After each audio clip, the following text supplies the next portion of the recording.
உண்மையிலே எனக்கு நான் வருத்தத்தோடு சொல்லுகிறேன். இப்போ நாங்கள் எல்லாம் பிஜேபி எடுத்து போஸ்ட் போட்டால் கமெண்ட்டை போய் பார்க்கவே முடியாது. அவன் நோட்டிஃபிகேஷன் வச்சுருக்கேன். யாருக்கு? நான் ஒரு ஆர்எஸ்கார பேர்ட்ட கேட்டேங்க, வாடா நட்பு ரீதியாக பேசுவேன், உனக்கு எப்படி உங்களுக்கு எங்களுக்கு இப்படி கூட நீங்கள் கமெண்ட் போடுதாங்க. ஏன்னா ஒரே செகண்டில் நோட்டிஃபிகேஷனை வச்சுக்கிட்டு நம்ம போட்ட கமெண்ட்டுக்கு உள்ளே யார் அவ்வளோ நெகட்டிவ் கமெண்ட்ஸ் போட்டுறாங்க. அப்போ நம்ம ஆட்கள் டிமாரலைஸ் ஆகிடும், பார்க்கக்கூடியது ஒன்றுமே இருக்கா, டிஃபென்ஸே கிடையாது. இன்றைக்கு ஒன்றை மட்டும் புரிந்து கொள்ளுங்கள், பாஜக நம்மளை எதிர்ப்பது என்பது, ஆர்எஸ்எஸ் எதிர்ப்பது என்பது ஒரு தனியாக எதுக்கல்ல, பல்வேறு அமைப்புகள் இதை பற்றி பல பத்திரிகைகள் வரணும், பல அமைப்புகள் வரணும். நீங்கள் பார்த்தீங்கன்னா அவன்கிட்ட 100 அமைப்பு இருக்குது. ஒவ்வொரு அமைப்பும் பேசுகிறது, நடுதலையாளர்னு பேசுகிறான், வலதுசாரின்னு பேசுகிறான். இப்போ சாமானியனுக்கு தெரியாது, குழம்பி போயிடுவான், என்ன பேசுன்னு தெரியாது.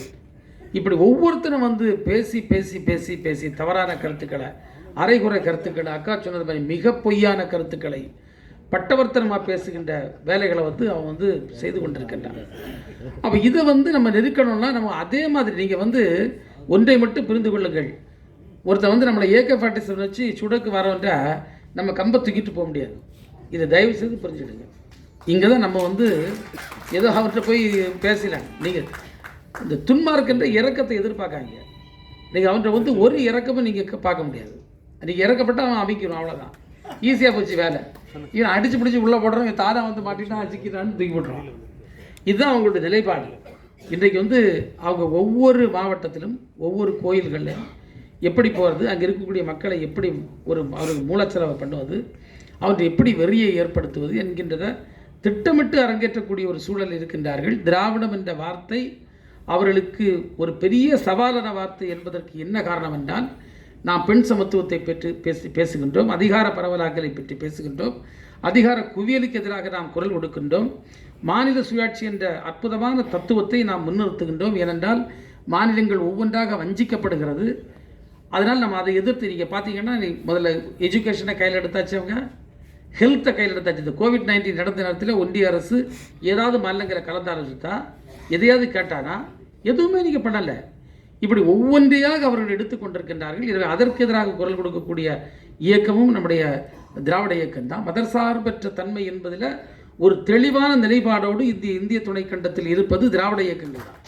மற்றவங்க எல்லாம் நான் அங்கேயும் இல்லை இங்கேயும் இல்லை நடுவில் இருக்கேங்க, இதுதான் மாட்டினான். நான் கண்ணால் பார்த்த ஒரு அனுபவத்தை மட்டும் கூறி என்னுடைய உரையை நிறைவு செய்யலாம் நெருங்குகின்றேன். நான் அண்ணனுக்கு ஹெல்த்து சரியில்லை, நான் பேசக்கூடிய சூழல்ல.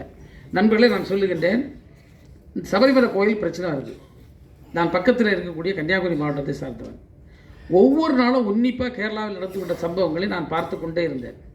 நீங்கள் பார்த்தீங்கன்னா அங்கே பிஜேபி பெரிய தெருவுக்கு வந்துட்டான். ஐயோ கிடச்சிட்டு அல்வா, நம்ம இதை வச்சு அரசியல் பண்ணி கேரளாவில் ஆட்சியை பிடிச்சிடலான்னு. காங்கிரஸ் பார்த்தது வசமாக மாட்டிக்கிட்டான் கம்யூனிஸ்ட்டு, நம்ம வசமாக நைஸாக நின்றுடணும்னு நின்னான்.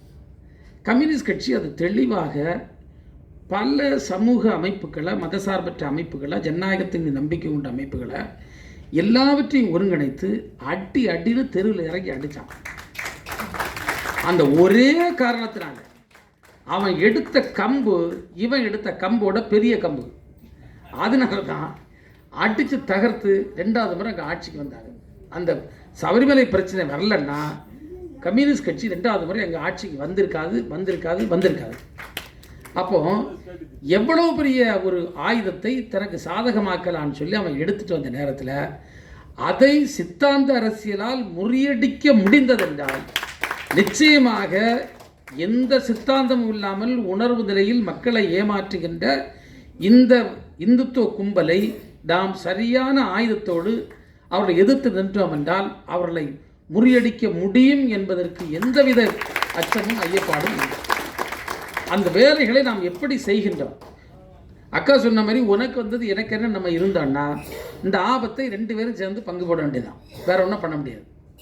இது எல்லாருக்குமான ஒரு ஆபத்து, இந்த தேசத்திற்கான ஆபத்து, ஜனநாயகத்திற்கான ஆபத்து. உலகத்தில் பல நாடுகள் இருக்கிறது, பல மதங்களுடைய ஆட்சிகள் வந்திருக்கிறது. எந்த மதத்தினுடைய ஆட்சி வந்தாலும் ஜனநாயகத்தினுடைய குரல் வலை எப்படி நெரிக்கப்பட்டது என்பதை நாம் தயவு செய்து பார்க்கணும். அது இந்த மதம் அந்த மதம் இல்லை, நான் எல்லா மதத்தையும் பொதுப்படையாக பேசுகிட்டேன். அதெல்லாம் பார்த்து புளித்து போய், மன்னராட்சியை பார்த்து புளித்து போய், யோகியர்கள்னு சொன்னுடைய ஆட்சியை பார்த்து புளித்து போய் தான் இது வேண்டாம்ப்பா, ஜனநாயகம் வரட்டு, மக்களாட்சி வரட்டு என்று மக்களாட்சி தத்துவத்தினாக இந்த உலகம் வந்து கொண்டிருக்கிறது. இந்த சூழ்நிலையில் ஒரு மிகப்பெரிய ஜனநாயக நாடு என்று பேசப்படுகின்ற ஒரு நாட்டில் மக்களாட்சி தத்துவம் அகற்றப்பட்டு ஒரு கொடுங்கோன்மை வர வேண்டும் என்று ஒரு இயக்கம் துடிக்கிறது என்று சொன்னால் அதை முறியடிக்க வேண்டிய கடமை இதை புரிந்து கொண்ட அத்தனை பேருக்கும் இருக்கிறது என்பதை நாம் உணர்வில் கொள்ள வேண்டும். இன்றைக்கு நம்முடைய ஐயா சுபவி அவர்கள் எடுத்திருக்கக்கூடிய இந்த முயற்சி என்பது ஒரு அசாதாரணமான முயற்சி தான். பத்திரிகை துறையில் இருக்கக்கூடிய சவால்கள் அதுக்கு இருந்தாலும் அதையும் முறியடித்து செய்திகளை இளைஞர் சமூகத்திற்கு கொண்டு சொன்னேன். நிறைய இளைஞர்களுக்கு உண்மையிலே எதுவுமே தெரியல. அவளுக்கு நான் எல்லா பெண்கள் கூட்டங்களில் போச்சுமே, ஆமாம் உங்களுக்கு படித்த பிள்ளைகள் இருக்கக்கூடியது தேவதாசி முறை உங்களுக்கு தெரியுமா? தெரியாது.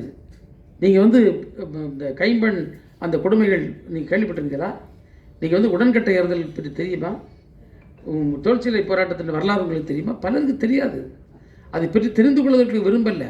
இதை இளைஞர்கள் நம்ம சொன்னால் ஒத்துக்கிடுவானா?